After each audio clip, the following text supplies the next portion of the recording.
A relative of my mother used to visit us from time to time, spending long days at our house.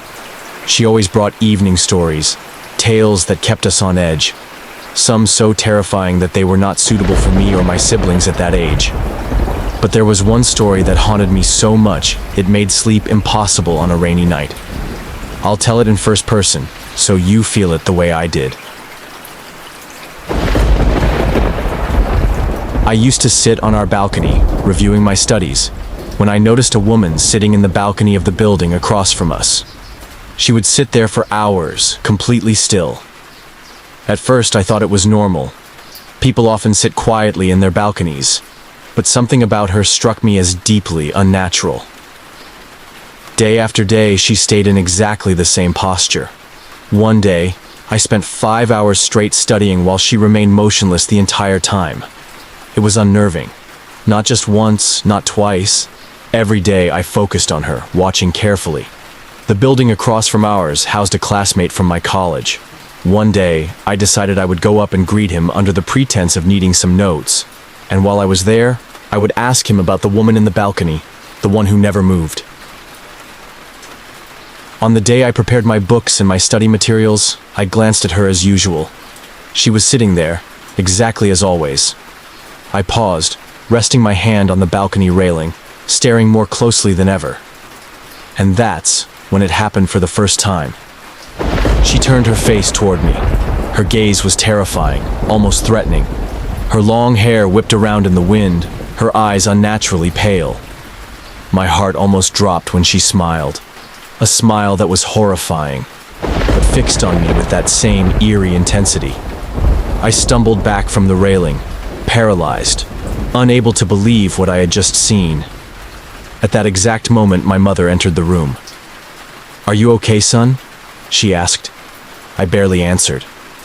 I looked back at the balcony, and she was sitting there, motionless, as always. Perhaps I had imagined it all.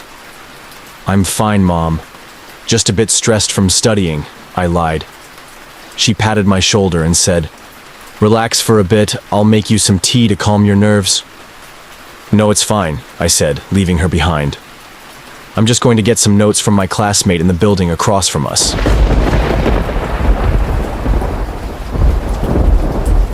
As I descended the stairs, I kept replaying what I had seen. Was it stress or imagination? I reached the ground floor when suddenly, a hand rested on my shoulder. I jumped in terror and nearly fell. "Calm down, sir," said the building's doorman, slapping his hands together in surprise. I tried to explain it away, muttering that I was lost in thought, but my mind was still reeling. The doorman handed me a folded note someone had given him before I left, and said, "This is for you." I opened it and saw a single sentence, spaced unnaturally. "Don't go up." Confused, I asked the doorman about it.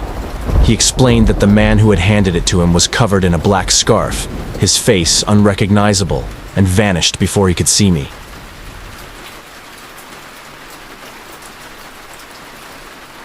I reached the building and the third floor, the apartment where the strange woman's balcony was. I paused for a few seconds, and then the door quietly opened. A woman appeared, matching the terrifying features I had seen in her previous horrifying glimpse. But now she looked normal, her eyes natural, though her hair and features were the same. I was stunned. This was the same face, but now calm. She looked at me and smiled. A beautiful smile, yet with a hint of cunning. We exchanged a brief smile, and I continued to the 5th floor to see my friend. I glanced back several times, noticing her eyes still fixed on me, refusing to look away. Her behavior and gaze were unnerving. Something about her was unnatural. At the 5th floor, I knocked on my friend's door. We exchanged greetings. I told him I was there to get notes, and he offered them to me. I hurried, and before leaving, I asked, "By the way, what's the story with the woman on the 3rd floor balcony? I always see her sitting there for hours, completely still." He looked at me in shock. "3rd floor? What do you mean? There's no one living there." I said, "Hey, I'm serious. The 3rd floor. She's there every day, sitting for hours. I'm telling you, no one lives there. The previous tenant's husband threw his wife off the balcony and went to prison before we were even born, he said. The words hit me like a lightning bolt. My mind reeled. Who had I been seeing every day? Who had opened the door when I passed by, smiling at me? Man, snap out of it. Are you okay? I'm fine, I muttered, leaving and feeling as if I were dreaming. I didn't understand anything. Back on the third floor, she was still standing, waiting, smiling the same smile.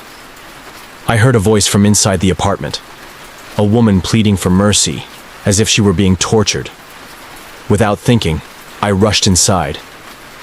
I saw a man attacking a woman brutally. Her face was covered in blood. He was dragging her across the floor, hitting her everywhere. "Stop! You'll kill her!" I shouted as I ran toward them, but I kept colliding with an invisible barrier. The strange thing was, they couldn't see me. Every time I tried to reach them, the barrier stopped me. I focused on the woman's features. Impossible. It was the same woman who had stood at the balcony earlier. I looked back, and the apartment door had closed. No one was there. I watched in disbelief as the man grabbed the woman by her hair, dragging her toward the balcony, trying to throw her off. I gasped, my eyes wide, still blocked by the invisible barrier. Finally, he threw her, and she vanished. I ran to the street as fast as I could, but the woman who had been thrown was gone. People moved about normally, as if nothing had happened. I looked around in panic, unable to understand. I rushed back to our building, slipping and stumbling on the stairs. I entered our apartment and ran to the balcony. She was still there, in the exact same position. I couldn't understand it.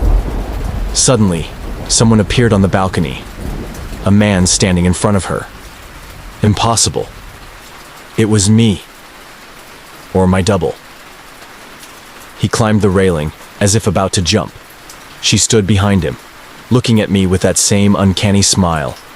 The figure seemed hypnotized. People began gathering below the building. Screams echoed from every direction. My mother ran onto the balcony screaming, "My son! My son!" She hid her face in terror. "Mom, I'm here! What's happening? Mom, I'm right here!" I shouted. It was impossible. She couldn't hear me. It was as if I didn't exist. Suddenly, the woman pushed the figure, which was me, down. He hit the ground, dead, blood pooling around him in a large, terrifying stain. I ran to understand what had happened.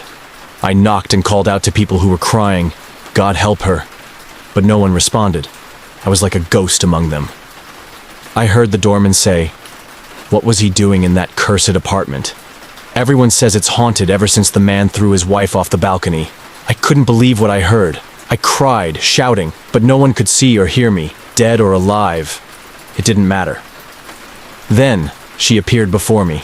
She emerged from nothing, in her terrifying form, and said, "Didn't I tell you not to go up?"